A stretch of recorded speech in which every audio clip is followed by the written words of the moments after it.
The coat closet smelled like cedar and someone else's perfume.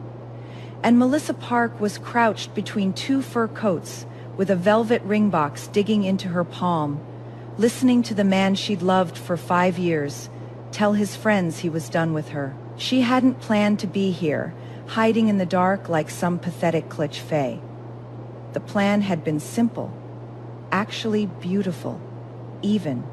She'd reserved the private dining room next door for Nate's 30th birthday, told the hostess she needed 5 minutes alone in the space beforehand to set up the surprise. Candles, his favorite whiskey, the ring she'd spent 4 months secretly designing with a jeweler downtown, a sleek platinum band with their coordinates engraved inside.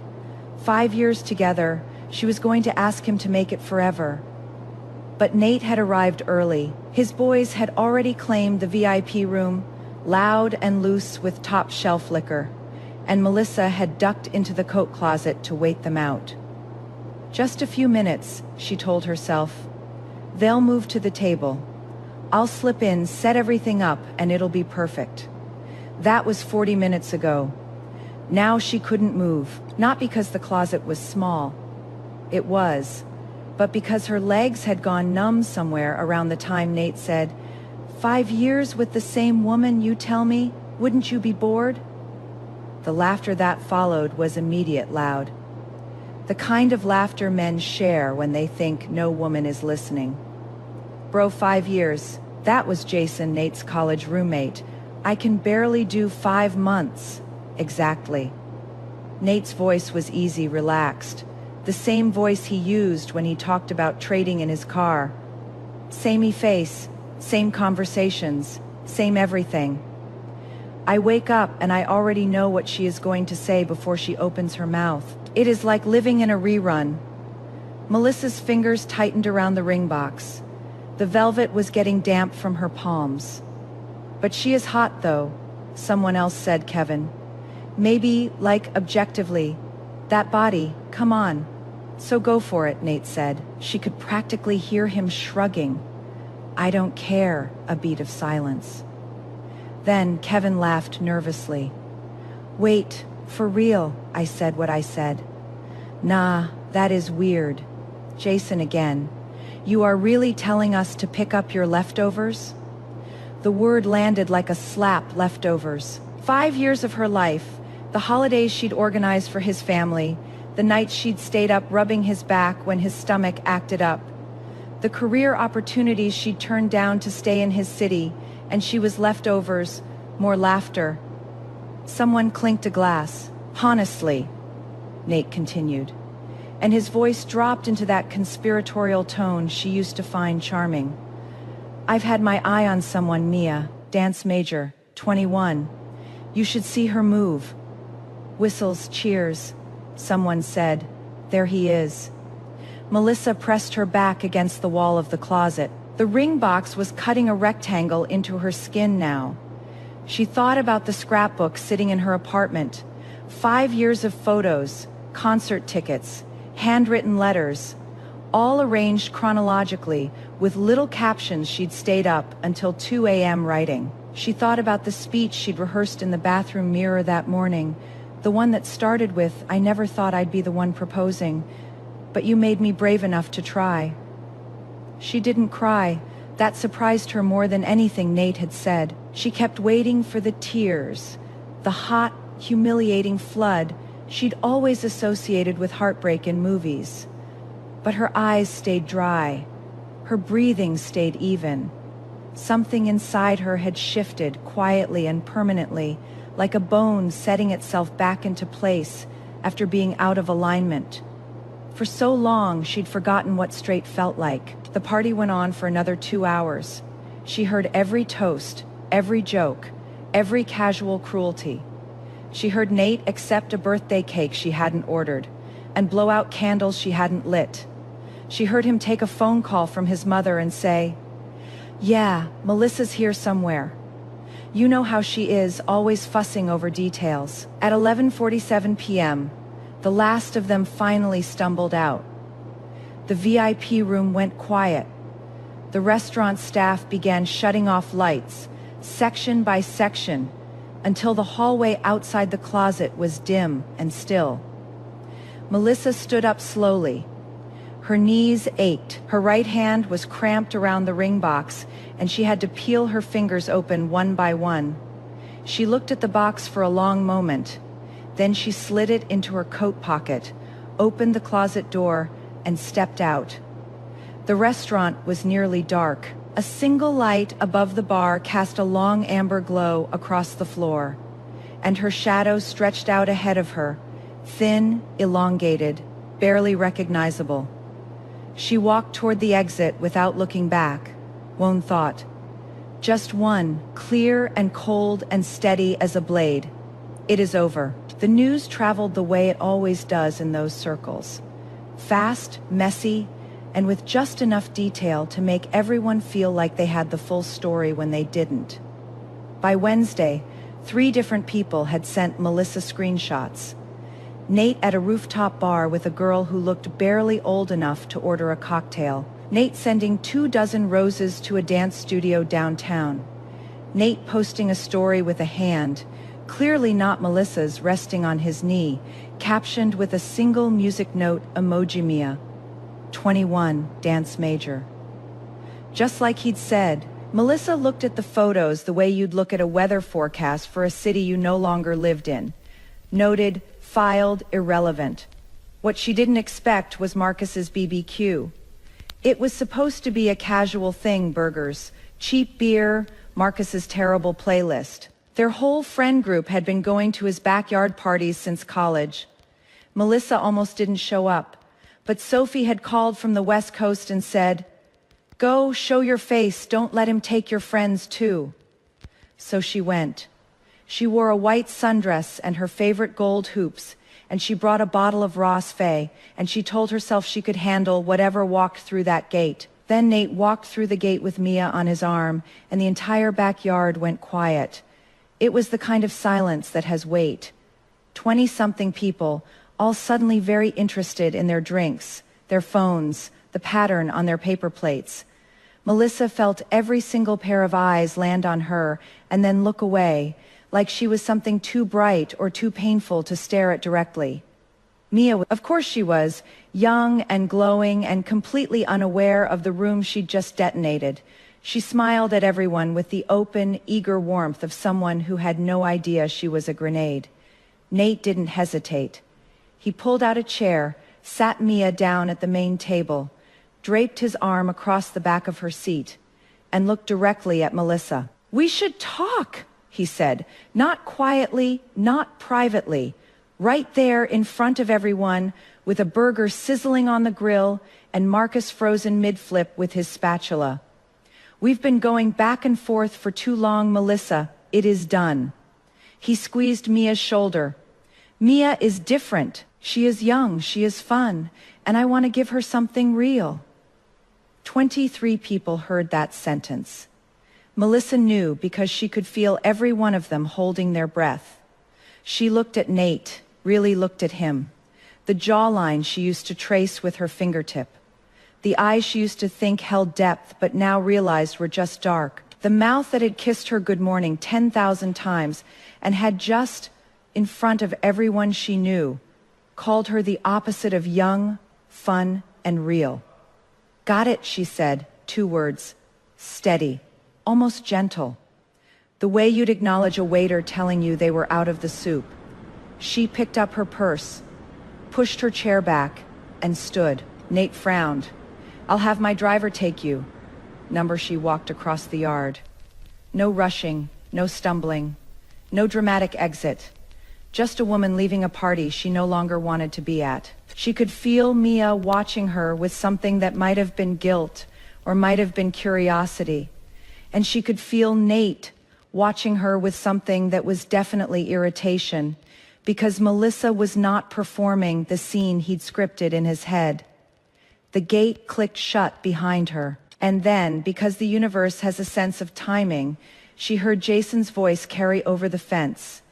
$20 says she is back by Friday. And Nate laughing, 3 days, she always comes back crying. Melissa stood on the sidewalk for exactly 4 seconds. she let those words land. She let them settle into the place where all the other words lived, boring, leftovers, done with her, and then she started walking. She didn't go to a friend's house.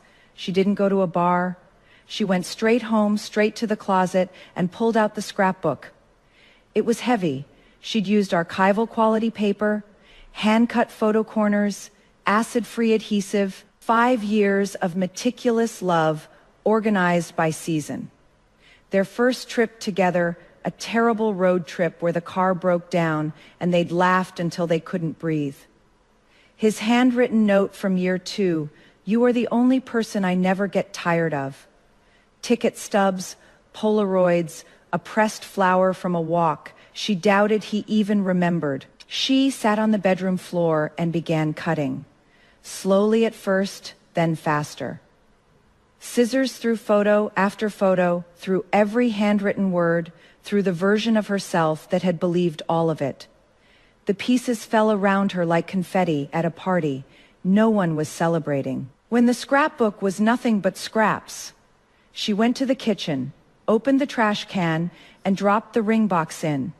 It landed with a dull thud against the coffee grounds and takeout containers. She didn't fish it out. She didn't hesitate. She pulled a sticky note from the drawer, wrote 7 words, "Do whatever you want with everything here," and pressed it to the counter. At 3:15 a.m., she boarded a red-eye heading west.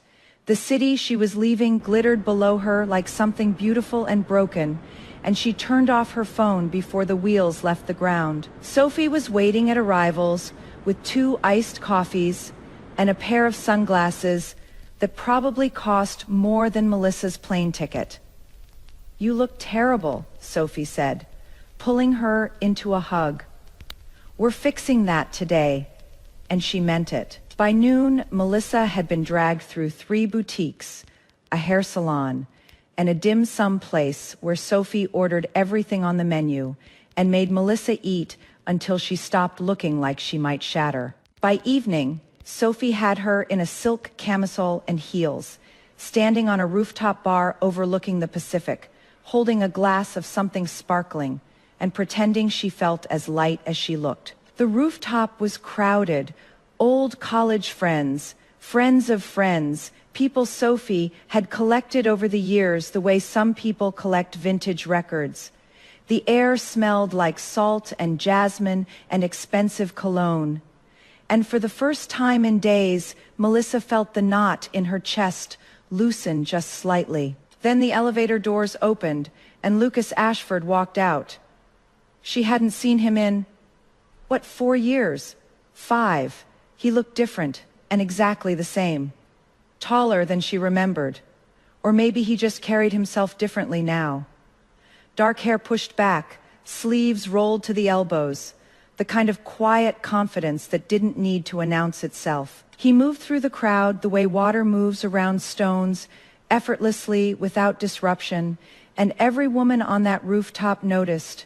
2 girls from their college cohort nearly knocked over their drinks. "Lucas, you never come to these things." He smiled politely, said something Melissa couldn't hear, and then his eyes found hers across the bar. He held her gaze for exactly 2 seconds, long enough to mean something, short enough to deny it, and looked away. Sophie materialized at Melissa's elbow. "He is here for you. We haven't talked in years, Soph. And yet here he is, at a party he'd normally never attend, on the exact night you happen to be in town." Sophie raised a coincidence is God's way of staying anonymous. That is an Einstein quote. It is a Sophie quote now. Drink your champagne. The party wound down around midnight. People started pairing off, calling cars, exchanging numbers. Sophie, who had clearly been planning this since the airport, cornered Lucas by the bar and said, loud enough for Melissa to hear, "Lucas, be a gentleman and make sure Melissa gets back to her hotel safe." Lucas looked at Melissa. She looked at the floor. He looked at Sophie. Sophie looked at him like she would physically fight him if he said no. Sure, he said. The car ride was quiet, not awkward, just full. The kind of silence between two people who have too much to say and no idea where to start. The city blurred past the windows, all neon and palm trees and unfamiliar streets. And Melissa stared at her reflection in the glass and thought about how strange it was to be in a car with a man who wasn't Nate. They pulled up to the hotel. Melissa unbuckled her seatbelt, turned to thank him, and opened her mouth to say something polite and forgettable. But what came out was, "Want to come up for a drink." The words hung in the air between them.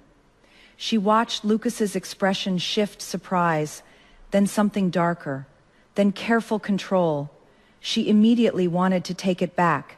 This wasn't her. She didn't do this. She was still raw, still bleeding internally from wounds. She hadn't even begun to catalog. And inviting a man up to her hotel room was the emotional equivalent of running a marathon on a broken leg.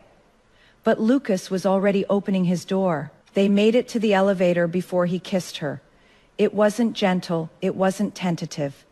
It was the kind of kiss that had been waiting years to happen, his hand at the back of her neck, her shoulders against the elevator wall, the floors ticking upward like a countdown. The doors opened. They stepped into the hallway, and then Lucas stopped. He put both hands on her shoulders and held her at arm's length, his breathing uneven, his eyes searching hers with an intensity that made her stomach flip.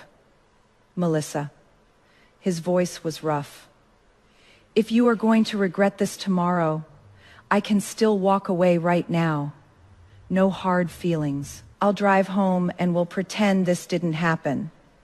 She looked at him, really looked at the boy who'd sat behind her in their college lecture hall and never once made a move, at the man who'd shown up tonight at a party he hated because someone told him she'd be there, at the only person in that entire rooftop bar who hadn't looked at her with pity. She rose on her toes and pressed her lips to the corner of his mouth, softly, deliberately. Lucas closed his eyes. When he opened them, he was smiling. Not the polished public smile she'd seen on the rooftop, but something private and a little reckless. "Then don't ever try to take it back," he said, and his thumb traced the exact spot where her lips had touched him, like he was memorizing it. She didn't take it back. Afterward, the room was dark and still, and Lucas was half asleep beside her, one arm draped heavy across her waist, when Melissa felt it rise, sudden and unstoppable, like a wave she hadn't seen coming. She cried, not delicately, not cinematically. She pressed her face into the pillow and sobbed with her whole body. 5 years of unshed tears finally finding their exit. And she hated herself for it, because this wasn't about Lucas. This wasn't about tonight. This was about every time she'd swallowed her pain to keep the peace, and every time she'd told herself, "It is fine. He loves you in his own way. Stop being so sensitive." Lucas was awake instantly. He didn't ask what was wrong. He just pulled her closer, and she turned into his chest and said the only thing she could manage. "I am sorry, Lucas. I shouldn't have pulled you into this. I am still a mess inside, and that is not fair to you." He was quiet for a moment. Then he cupped her face in both hands, tilting it up so she had to look at him. And his expression was so steady, so certain, that it almost made her cry harder. "You already pulled me in, Melissa." His thumbs wiped her tears with a gentleness that felt almost unbearable. "So you'd better see it through. Here is the thing about falling for someone new when you are still bruised from someone old. Everything becomes a comparison. You don't mean for it to happen. You don't want it to happen, but your brain keeps a running tally whether you like it or not, measuring every gesture against the last 5 years of your life. And sometimes the contrast is so sharp it takes your breath away, like the spicy food. Nate had a sensitive stomach. Melissa had known this from their second date, when he'd winced at a mild salsa, and she'd quietly switched her order to match his. For 5 years, she'd eaten bland, mild curries. No chili flakes, plain pasta. She'd done it so automatically she'd forgotten it was a sacrifice. Lucas took her to a taco truck on the boardwalk, the same one they used to hit after late-night study sessions in college, and ordered everything with extra hot sauce without even asking, because he remembered what she liked before she'd started erasing herself to fit inside someone else's comfort zone. She bit into a taco so spicy her eyes watered, and she laughed. A real laugh, the kind that comes from somewhere deep and surprised, and Lucas watched her with an expression she couldn't quite name, like he'd been waiting a long time to hear that sound. Then there were the small things. He pulled her chair out. He wiped the table down before she sat. He poured hot water over her chopsticks at the dim sum place, a habit so automatic it was clearly muscle memory. He noticed when her glass was empty before she did. He remembered she was allergic to shellfish without being told twice. "Your ex trained you well," Melissa teased one afternoon, watching him carefully remove the cilantro from her plate because she'd mentioned once that she didn't love it. Lucas looked up. "I've never had a serious girlfriend." "What?"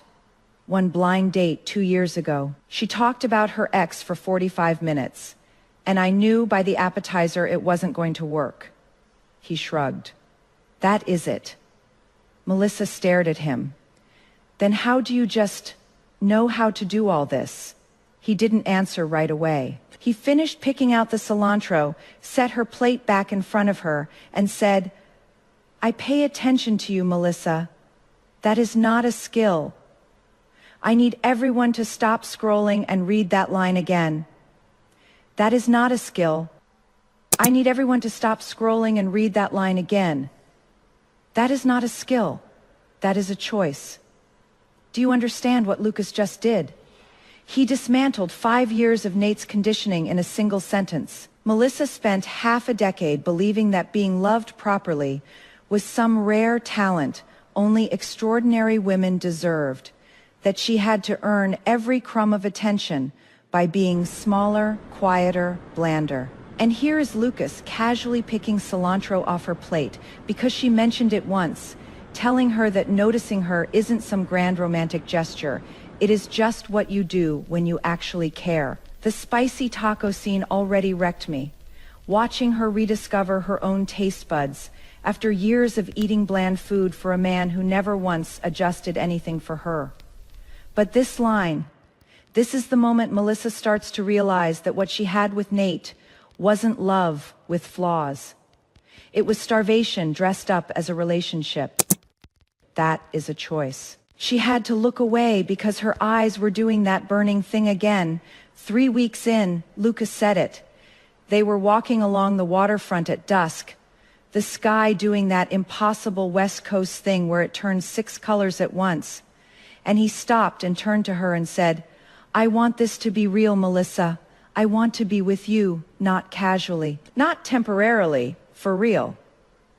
And Melissa, who had been happy, who had been healing, who had been feeling things she thought Nate had permanently broken, felt every wall inside her slam back up. "I can't do relationships anymore, Lucas." Her voice was steady, but her hands were shaking. "If you want, we can keep this the way it is. No labels, no strings, no promises anyone's going to break." Something shifted in his eyes. Not anger, something worse. Hurt. The kind of hurt that comes from offering someone everything and watching them set it down like it is nothing. He nodded once, grabbed his jacket from the bench, and left without another word. At 3 a.m. Lucas was parked outside Melissa's hotel, leaning against his car, smoking a cigarette he'd bummed from the valet. He didn't smoke, hadn't since college, but his hands needed something to do that wasn't calling her, and his chest needed something to burn that wasn't this. She came to this city, he thought. She came to me. She is not running from something. She is running toward something. She just doesn't know it yet. He finished the cigarette, lit another one, watched the light in her hotel room, 14th floor, third window from the left, and made a decision. He could wait.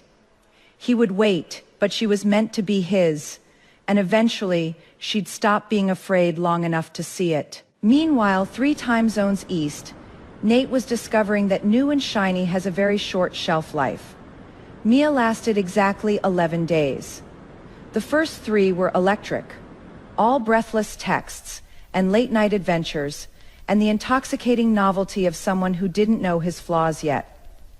By day 4, she'd asked him to define the relationship. By day 7, she'd cried because he forgot to text back.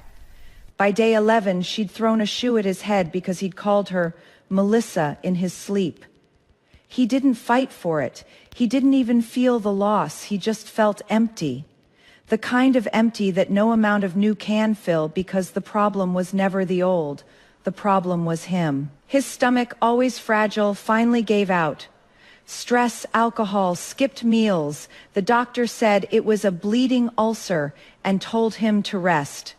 He spent 2 nights in the hospital staring at the ceiling, and not a single person who'd laughed at his birthday dinner came to visit. Rachel, one of the few mutual friends who still talked to both of them, texted Melissa, "When are you coming back?" Melissa's reply was brief, "I am not anytime soon." Nate saw the message on Rachel's phone. He grabbed it, read it twice, and hurled it across the room. "Tell her I don't care if she never comes back," he shouted, and slammed the door so hard the frame cracked. That night, he drove to their old apartment. Her sticky note was still on the counter. Her clothes were still in the closet. Her perfume bottle, the one with the pale pink liquid she'd worn every day for 3 years, was still on the bathroom sink, and when he uncapped it and held it to his nose, the smell hit him like a fist. He stood in that bathroom for a long time, holding a bottle of perfume that belonged to a woman who was 3,000 miles away and not coming back. And for the first time, the silence of the apartment didn't feel peaceful. It felt like punishment. Sophie had a gift for saying the thing you needed to hear at the exact moment you were most determined not to hear it. They were at brunch because Sophie believed all emotional breakthroughs should happen over Eggs Benedict when she set down her mimosa and said, "You turned him down, didn't you?" Melissa stabbed a piece of avocado. "I told him we could keep things casual." And he left. He left. Good for him. Sophie leaned back. "Melissa, I love you, but I need to say something, and I need you to actually hear it. Soph, you are not scared of love. You are not scared of commitment. You are not even scared of getting hurt again." Sophie's voice was gentle but immovable. "You are scared because that man spent 5 years making you believe you don't deserve it." Melissa's fork stopped moving. "You are beautiful. You are talented. You've been paying your own bills since you were 22. You moved across the country for him, built a life around him, and when he got bored, he threw you away like you were disposable." Sophie reached across the table and grabbed her hand. "But you are not disposable, Melissa. You never were.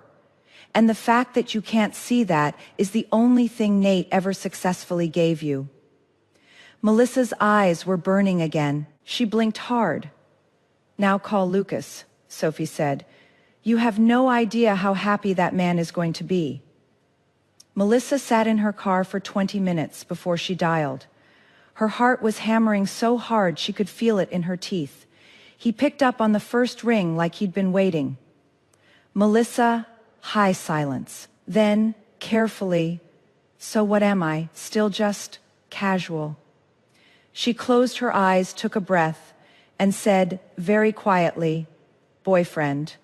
The sound Lucas made on the other end of the line, half laugh, half exhale, like he'd been holding his breath for weeks, was the most beautiful thing she'd ever heard. "Say it again. Don't push it. Say it again, Melissa. Boyfriend, you are my boyfriend." "Are you happy now?" He was. She could hear it in every syllable, in the way his voice cracked, just slightly on the word yes, in the way a 31-year-old man who ran a company and wore tailored suits and intimidated entire boardrooms sounded. In that moment, like a kid who'd just been told Christmas was coming early. Incredibly, he said, incredibly happy. For months. That is how long Melissa had been gone when Nate finally broke down and called. It was 1 a.m. on his end, the hour when pride dissolves and loneliness becomes unbearable. He'd been drinking.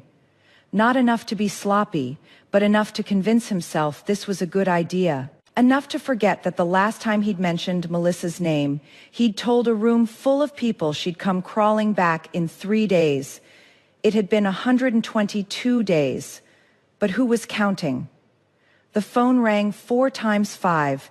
He was about to hang up, already rehearsing the lie he'd tell himself about not caring, when someone picked up. But it wasn't Melissa. Hello? A man's voice. Low, unhurried, faintly amused. Like he already knew exactly who was calling and found it entertaining. Nate's grip tightened on the phone. Who is this? Where is Melissa? A soft laugh. The sound of sheets rustling. Melissa was up late last night. She is still sleeping. The sentence landed like a grenade. Nate's vision went red at the edges. He could hear his own heartbeat in his ears, loud and furious, and somewhere beneath the rage was something worse. The sickening recognition that this voice was calm in a way that meant comfort, that meant familiarity, that meant this wasn't the first night. Who the hell is this? His voice cracked. Put Melissa on the phone now. She can't. The voice was patient, almost gentle, the way you'd explain something simple to a child. I told you, she is still asleep. You'd better not be taking advantage of her, or I swear to God, Nate. The man said his name like he knew him, like he'd heard stories, like he'd already formed an opinion and found him lacking. She is fine. She is more than fine. Go to sleep. Click. The audacity, the absolute audacity of this man. Lucas answered Melissa's phone at 1 a.m., told her ex-boyfriend she was sleeping peacefully, said, "She is more than fine," and hung up like he was declining a telemarketer. No yelling, no posturing, no territorial chest beating, just calm, devastating, almost gentle dismissal. Go to sleep, Nate. Like he was putting a child to bed. And the detail that kills me, the sound of sheets rustling. The writer didn't need to spell it out. That single sound effect told Nate everything. She is in someone else's bed. She is comfortable there. And she is sleeping the kind of deep sleep that only comes from feeling completely safe. Nate called back 5 times, straight to voicemail. Every single time, Lucas turned off the phone and kissed Melissa's temple while she slept. That is a man who already knows he is one and doesn't need to prove it. The line went dead. Nate called back immediately. Straight to voicemail, called again. Voicemail again, until his phone screen blurred and he realized his hands were shaking so badly he could barely hit the button. On the other side of the country, Lucas set the phone on the nightstand, turned it off, and looked down at Melissa, who was curled against his side with her hair fanned across his chest, still deep in the kind of sleep that only comes when someone feels completely safe. He leaned down and pressed his lips to her temple. She stirred but didn't wake. He stayed like that for a long time, watching her breathe, one hand resting on the curve of her waist, and thought, you had her for 5 years, and you didn't know what you had. I've had her for 4 months, and I already know I'll never let go. The next afternoon, Melissa walked out of the hotel lobby with her arm linked through Lucas's, laughing at something he'd said about the valet parking his car crooked. When she saw him, Nate was leaning against a black sedan that had clearly been driven through the night. His shirt was wrinkled, his jaw unshaven, his eyes bloodshot and bruised with sleeplessness. He looked like a man who had crossed 3 time zones on fury and arrived with nothing left but desperation. Melissa. He said her name the way he used to. Soft, almost reverent. The way he'd said it in the early years when he still thought she was the most remarkable thing that had ever happened to him. Before he got comfortable, before he got bored, before he decided she was a rerun. Melissa's arm tightened on Lucas's. She didn't speak. Nate took a step forward. His voice was raw. "Let's get married. I'll do it right this time. I'll be better. I swear, I'll be everything you needed me to be." The words hung in the bright afternoon air, and Melissa felt something she didn't expect. Nothing. No anger, no sadness, no flicker of the old, just a vast, clean emptiness where he used to live inside her. "Am I some kind of joke to you?" Her voice was quiet, but it carried. "You walk away when you want. You come back when you want. You humiliate me in front of everyone we know, replace me in a week, and now you show up here talking about marriage." She shook her head. "Who gave you that right, Nate? Who told you I'd still be waiting?" His eyes flicked to Lucas. Something ugly moved across his face. "You think he is real?" Nate's voice shifted, harder. Now, the charm stripped away to reveal the thing underneath. "You think this is genuine?" "Melissa, 3 years ago this man crushed my company's biggest deal. He cost me millions, and now he is suddenly interested in you." A bitter laugh. "Wake up, you are not his girlfriend. You are his revenge." Lucas didn't move, didn't flinch, just stood there with Melissa's hand on his arm and watched Nate the way you'd watch a storm that has already spent itself. "Every man is the same, Melissa." Nate was almost pleading now. "None of them are genuine. You were with me for 5 years. You think he can handle that? You think this won't end the same way?" Silence. Then Melissa stepped forward, slowly, deliberately, until she was close enough to see the broken blood vessels in Nate's eyes, close enough to smell the stale coffee and overnight flight on his clothes, close enough to remember every single time she'd stood this close to him and chosen to stay. She slapped him. Not a movie slap, theatrical and performative. A real one, open palm, full force, the sound sharp enough to make the valet flinch 20 feet away. Nate's head snapped to the side, and when he turned back, there was a perfect red print blooming across his cheek. "I wasted 5 years being blind enough to love you," Melissa said, and her voice didn't shake. "5 years of making myself smaller so you could feel bigger. 5 years of pretending your crumbs were a feast, because I was too afraid to admit I was starving." She stepped back. "Don't ever show up in front of me again. Looking at you makes me sick." Nate lunged, not at Melissa, but at Lucas, grabbing his collar with both hands, and Lucas's fist connected with Nate's jaw before the first word left his mouth. They went down hard, a tangle of expensive fabric and raw fury. And it took 2 valets and a security guard to pull them apart. Lucas came away with a split lip and a bruise forming along his cheekbone. Nate came away with worse. Melissa. Lucas turned to her, one hand pressed to his bleeding mouth, and his expression shifted instantly from fury to something almost comically pitiful. "Melissa, look at my face. Am I going to be disfigured? Tell me honestly, is my modeling career over?" "You don't have a modeling career." "I could have." This face had potential. He winced dramatically. "I think I need medical attention and sympathy. Lots of sympathy." "You are an idiot," Melissa said.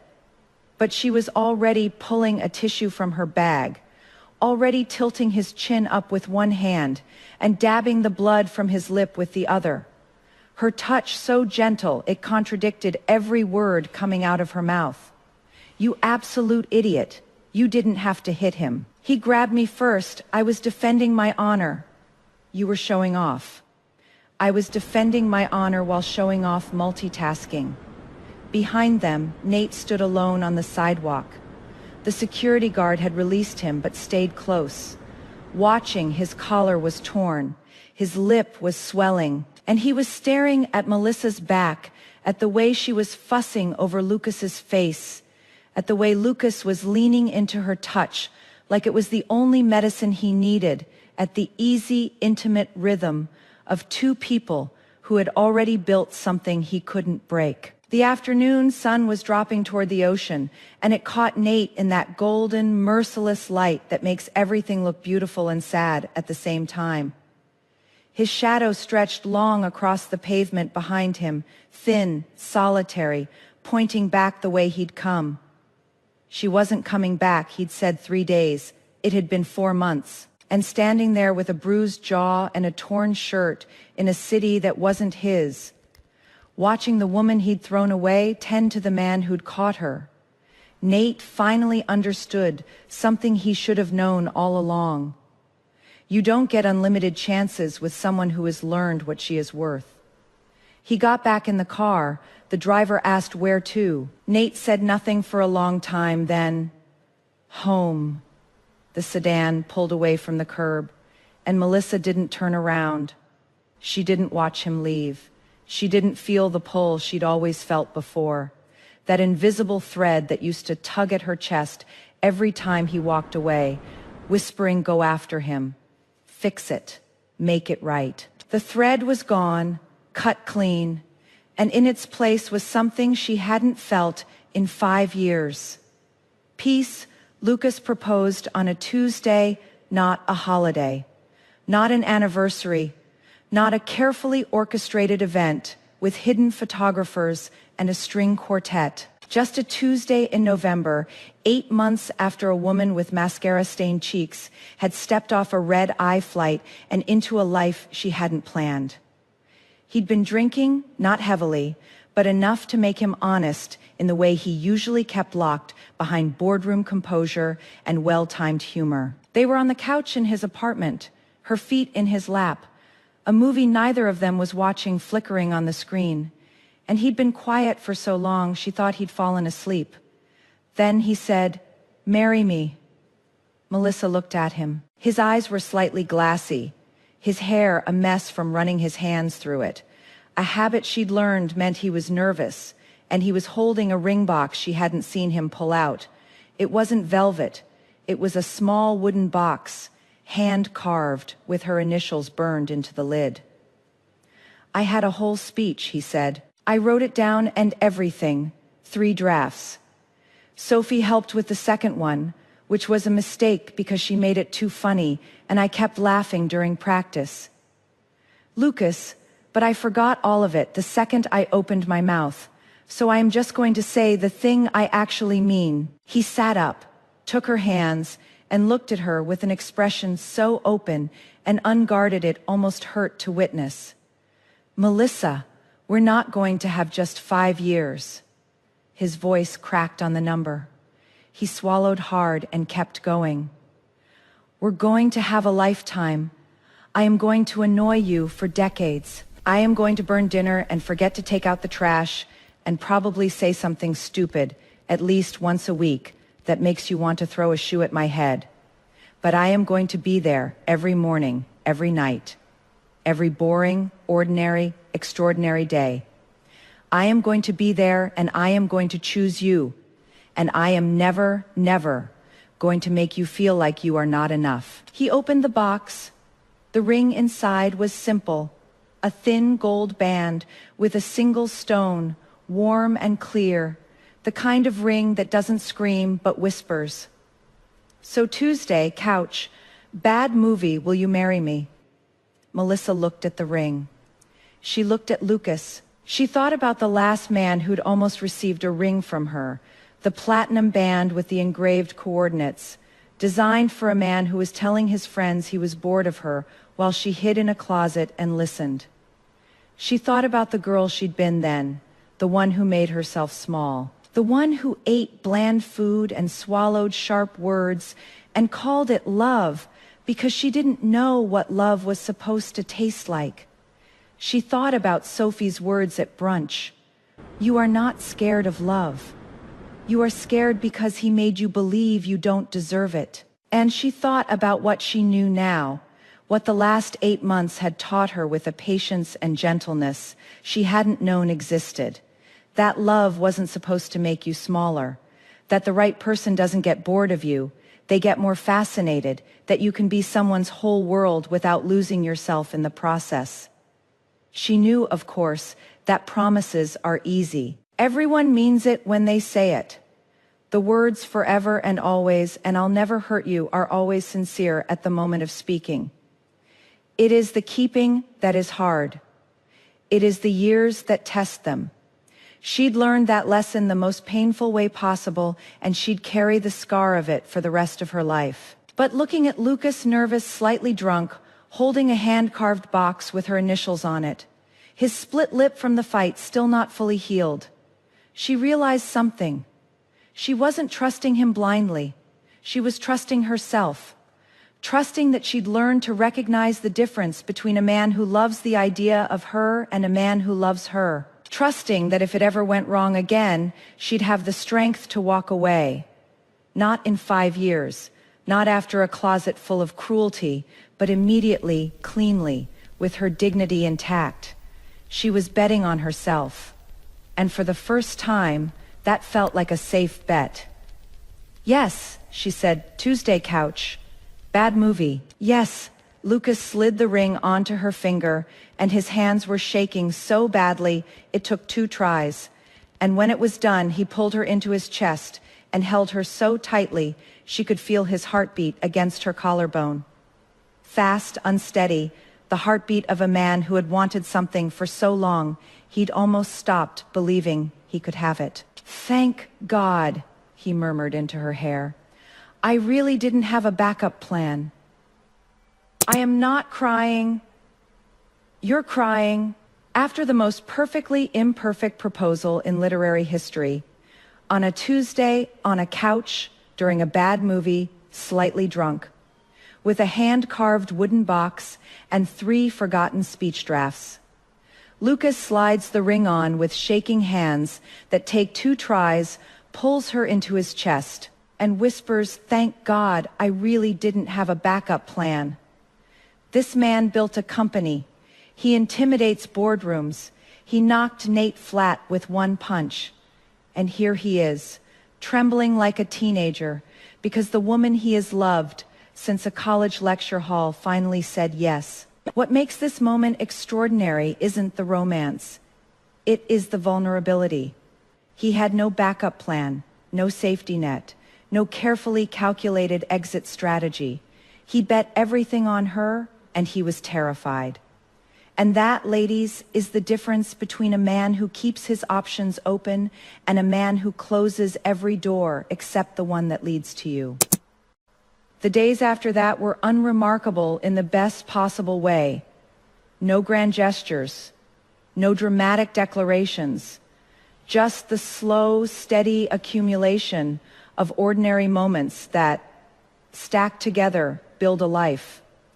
Lucas burned dinner at least twice a week, as promised. Melissa discovered he was pathologically incapable of folding laundry, but could fix anything mechanical with his bare hands. They argued about thermostat settings and grocery lists, and whose turn it was to walk the neighbor's dog they'd somehow agreed to watch. They fell asleep on the couch more often than in bed. They built something that wasn't perfect, but was real, warm, and imperfect and alive in all the ways that mattered.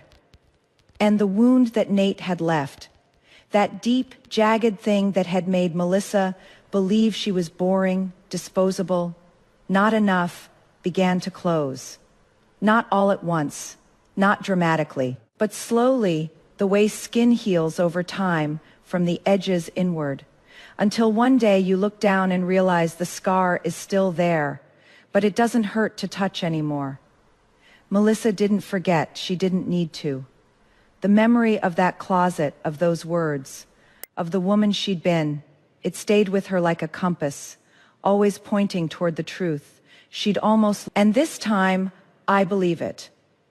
She heard about Nate from time to time through Rachel, mostly who still lived on the East Coast and still couldn't resist passing along news like it was a public service. He was alone, still in the old apartment. He'd turned down a transfer to another city because, and this was Rachel's theory, not fact, he couldn't bring himself to leave the place where Melissa's things still lived, because they were still there. All of it, her books on the shelf arranged the way she liked them, by color, not author, which used to drive him crazy, her running shoes by the door, her favorite mug in the cabinet, the one with the chipped handle she'd refused to throw away, her perfume bottle on the bathroom sink, the pale pink liquid slowly evaporating, millimeter by millimeter, like a clock counting down to something no one had set a timer for. He hadn't moved any of it, hadn't packed it up, hadn't thrown it out, hadn't asked anyone to come collect it. It just stayed, a museum of a relationship that had ended, not with an explosion, but with a woman quietly walking out of a coat closet and deciding she was done. Some nights, Rachel said, his light was on until 3 or 4 a.m. some mornings. The car didn't move from the driveway. He went to work, came home, and existed in the space between the things she'd left behind, like a man haunting his own apartment. Melissa listened to these updates and felt, what? Not satisfaction, not pity, something like the ache you feel when you drive past a house you used to live in and see that the garden you planted has gone to weeds. You don't want to go back. You don't regret leaving, but you remember what it looked like when it was blooming. And there is a sadness in knowing that no one is taking care of it anymore. She didn't call him. She didn't send a message. She didn't need to. Some doors, once closed, are meant to stay that way. On a Tuesday evening in their second year together, Melissa was washing dishes, and Lucas was behind her, arms wrapped around her waist, chin on her shoulder, humming something off-key. The kitchen smelled like the garlic bread he'd somehow managed not to burn, and the window above the sink framed a sky going soft with dusk. "Hey," he said. "Hey, I love you. I know. You told me 14 minutes ago. That was 14 minutes ago. This is now, keep up." She laughed, that real laugh, the deep one, the one he'd first heard over tacos on the boardwalk and had spent every day since trying to earn again. Outside, the sky dimmed. The streetlights came on one by one, and somewhere far away, 3,000 miles, and a lifetime ago, a perfume bottle sat on a bathroom sink in an empty apartment, catching the last of the light before the room went dark. Melissa dried her hands, turned around in Lucas's arms, and kissed him. She didn't look back. She never looked back. Here is what I keep thinking about long after this story ends. We talk a lot about knowing your worth, but this story shows what that actually looks like in practice. It is not a lightning bolt. It is not a makeover montage. It is eating spicy food again after 5 years of bland. It is letting someone pick cilantro off your plate without feeling like you. It is learning that the right person doesn't ask you to shrink. They make more room. But here's the part that really gets me. Melissa's healing wasn't about Lucas. He was wonderful. Yes, but the real turning point was Sophie's words at brunch. You are not scared of love. You are scared because he made you believe you don't deserve it. Melissa didn't need a new man to save her. She needed to stop believing the story Nate had written about her, that she was boring, disposable, a rerun. She needed to trust herself enough to recognize love when it showed up without a script. And that perfume bottle on the bathroom sink in Nate's empty apartment slowly evaporating. That is not a love story. That is a haunting. Some people don't realize what they had until it is literally disappearing into thin air, millimeter by millimeter. And by then, it is far too late. So here is my question for you. Are you still eating bland food for someone who wouldn't even adjust the thermostat for you? Are you still shrinking? Because somewhere out there, there is a Lucas picking cilantro off your plate. Not because you asked, but because he was paying attention all along.